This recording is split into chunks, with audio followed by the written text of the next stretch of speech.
4 নম্বর ক্লাসে খুবই গুরুত্বপূর্ণ একটা ম্যাথ বোঝাবো 10 মার্কসের জন্য।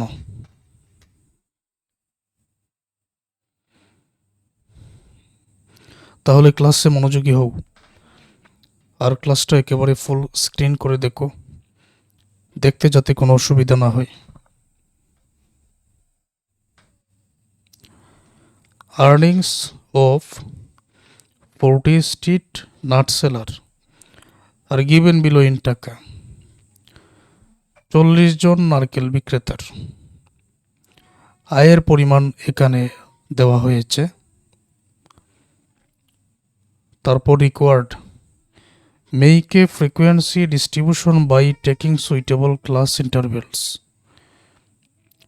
গণসংখ্যা নিবেশন সারণী তৈরি করো উপযুক্ত শ্রেণীব্যাপ্তি নিয়ে। Represent the data with a histogram and find the mode from the histogram. এই ডাটাগুলো থেকে হিস্টোগ্রামের বাংলা অর্থ হচ্ছে আয়তলেখ।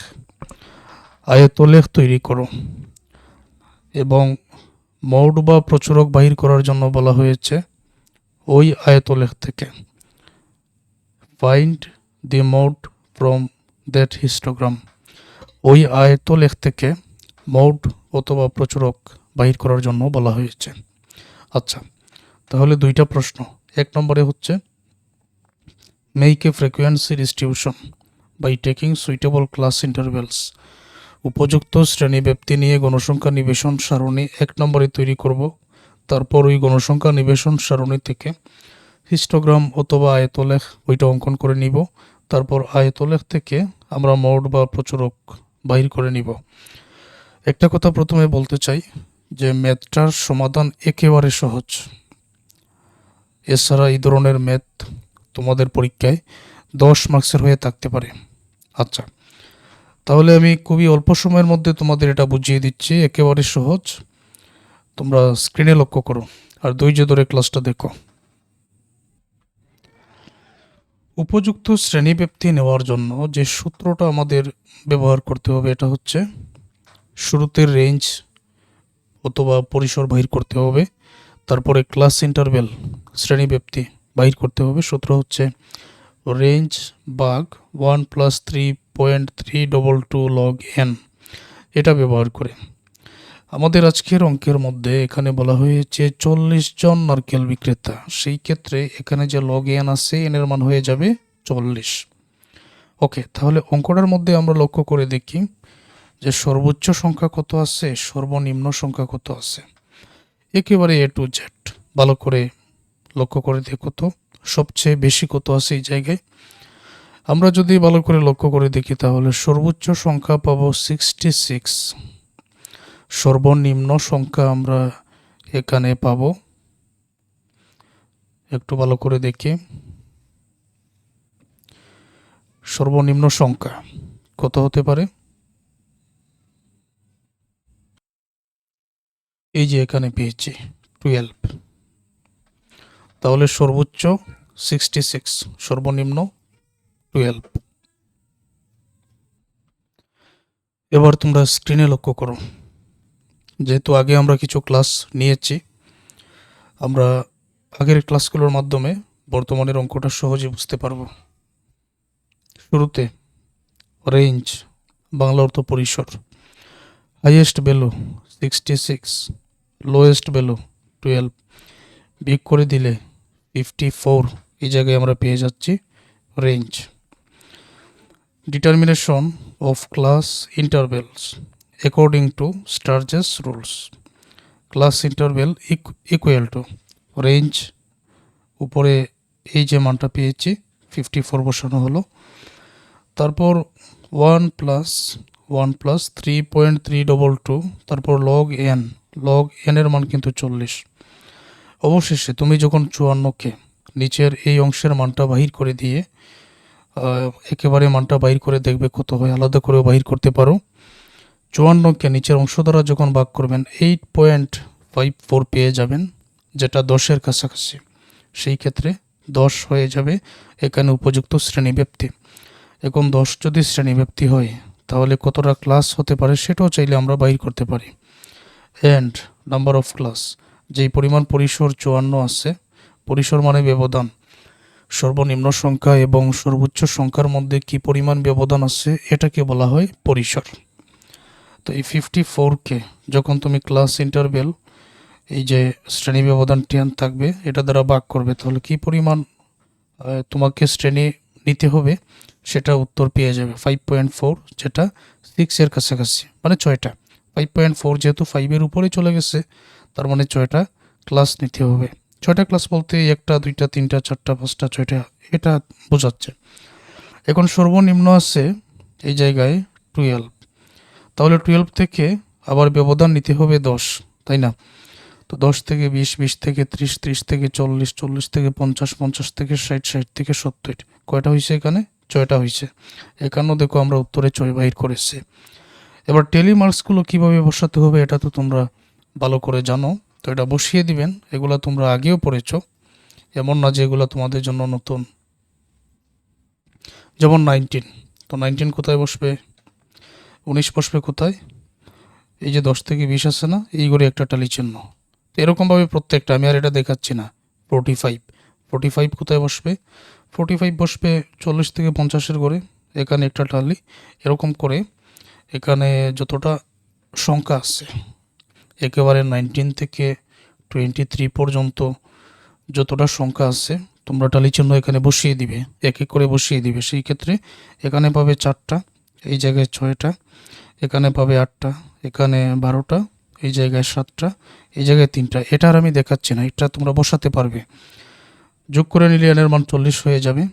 ওকে, তারপর কিউমুলেটিভ ফ্রিকোয়েন্সি এখানে বাহির করার প্রয়োজন ছিল না, যেরকম প্রশ্নটা করা হয়েছে এখানে কিউমুলেটিভ ফ্রিকোয়েন্সি বাহির না করলেও চলতো, তো বাহির করার প্রয়োজন ছিল না। তো যেহেতু বাহির করে নিয়েছে, তোমরা লিখতে পারো। যেমন প্রথমে 4 আছে, 4 বসাও, এই 4-এর সাথে 6 যোগ করলে 10, 10-এর সাথে পরবর্তী 8 যোগ করলে 18, 18-এর সাথে পরবর্তী 12 যোগ করলে 30, 30-এর সাথে পরবর্তী 7 যোগ করলে 37, তারপর আবার 3 যোগ করলে 40। এই যে এর মান 40 আর এই 40 কিন্তু মিলে যাবে। ওকে, একটা প্রশ্নের উত্তর আমরা দিয়েছি, সেটা হচ্ছে make a frequency distribution by taking suitable class intervals, উপযুক্ত শ্রেণীব্যাপ্তি নিয়ে গণসংখ্যা নিবেশন সারণী তৈরি করো। পরবর্তী প্রশ্ন হচ্ছে যে এই সুইটেবল ক্লাস ইন্টারভেলস থেকে হিস্টোগ্রাম বা আয়তলেখ অঙ্কন করতে হবে, আবার আয়তলেখ থেকে মোট অথবা প্রচুরক বাহির করতে হবে। তো এটাও একেবারে সহজ। তো এই জন্য তোমরা লক্ষ্য করো,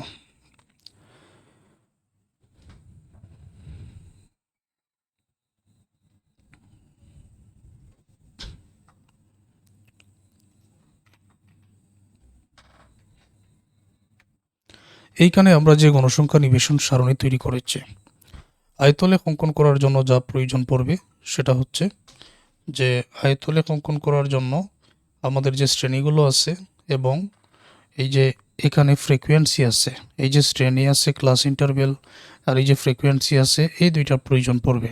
এই দুইটার মাধ্যমে আমরা আয়তলেখ নির্ণয় করতে পারবো এবং এই দুইটার মাধ্যমে আয়তলেখ থেকে আমরা প্রচুরক বা মৌড বাহির করতে পারবো। আচ্ছা, সবাই লক্ষ্য করো, যেমন শ্রেণীগুলো কি আছে, 10 থেকে শুরু, 10 থেকে শুরু, তারপর এরকম যেতে পারো 10, 20, 30, 40, 50, 60, 70, অর্থাৎ 10 থেকে শুরু, তারপর 70-এ গিয়ে শেষ। ঠিক আছে, তো লক্ষ্য করো, এগুলো তো গ্রাফ পেপারের মধ্যে অঙ্কন করতে হবে। সেই ক্ষেত্রে গ্রাফ পেপারের এই জায়গায় দেখো নিচে যেটা করা হয়েছে, প্রতি এক গড়কে, এটা হচ্ছে ও, এটা হচ্ছে এক্স, এটা হলো ওয়াই।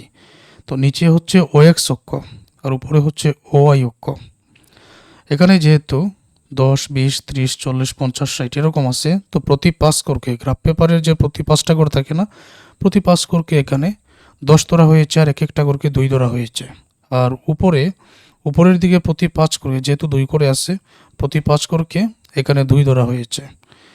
তো নিয়ম হচ্ছে যে গ্রাফ পেপারের প্রথম কোরটা এইরকমভাবে কাটা থাকবে আয়তলেখ অঙ্কন করার জন্য। তারপর এখানে দেখো 10, 20, 30, 40, 50, 60, 70 এগুলো কি লেখা হয়েছে? শ্রেণীগুলো লেখা হয়েছে। তো 10 থেকে আবার আমি দেখাই তোমাদের।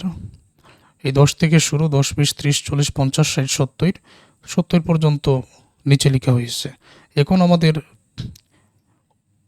অঙ্কের দিকে তাকিয়ে দেখতে হবে যে সংখ্যা কি পরিমাণ আছে। 4, 6, 8, 12, 7, 3 তেমন বেশি না। সেই ক্ষেত্রে আমরা প্রতি 5 স্কোরকে গ্রাফ পেপারে 2 করে ধরে নেওয়া হয়েছে।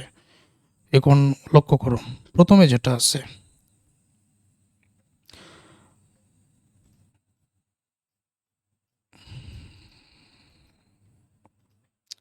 প্রথমে যে 10 থেকে 20 আছে, 10 থেকে 20 এর ফ্রিকোয়েন্সি আছে 4।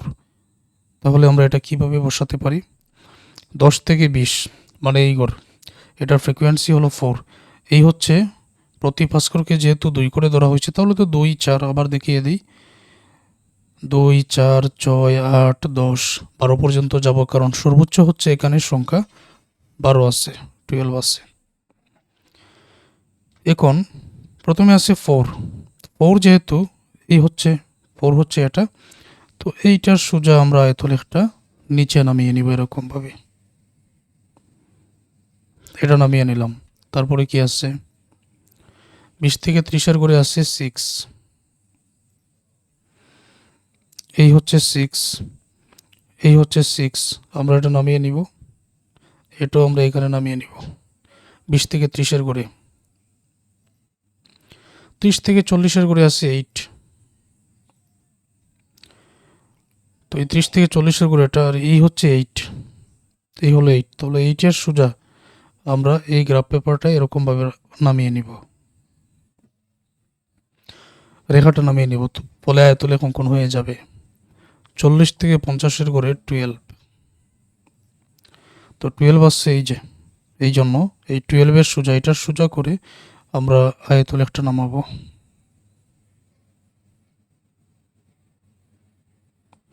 এটা আমরা নামিয়ে নিলাম, সোজা করে নামাবেন।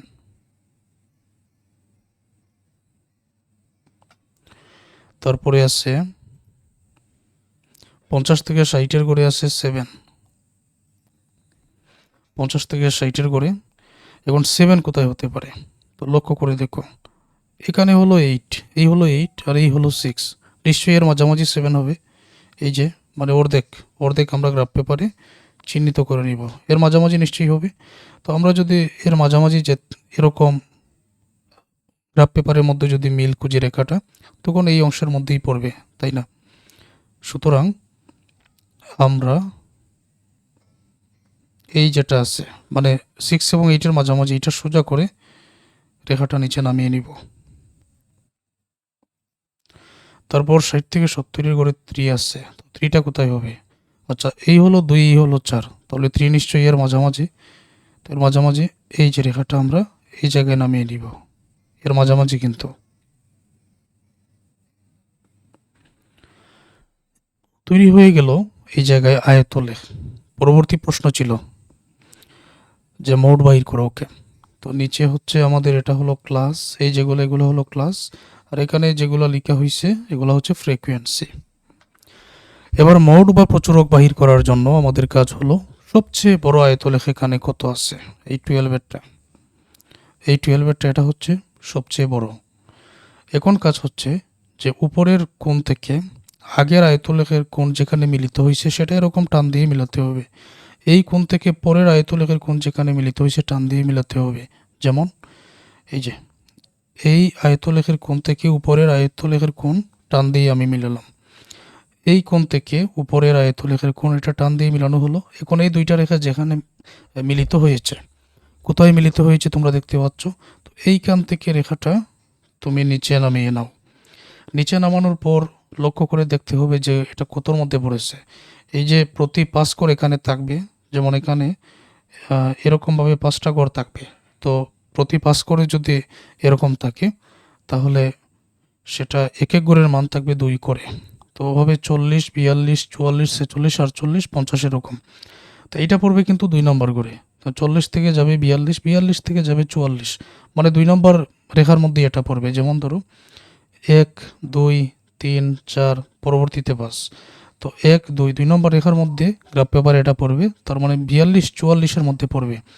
অবশেষে এই যে আমরা এখানে মোড ইকুয়াল টু উত্তরে লিখে দিব 44 যেখানে মিলিত হবে এই যে দুইটা রেখা টানা হয়েছে যেখানে মিলিত হয়েছে, ঠিক আছে।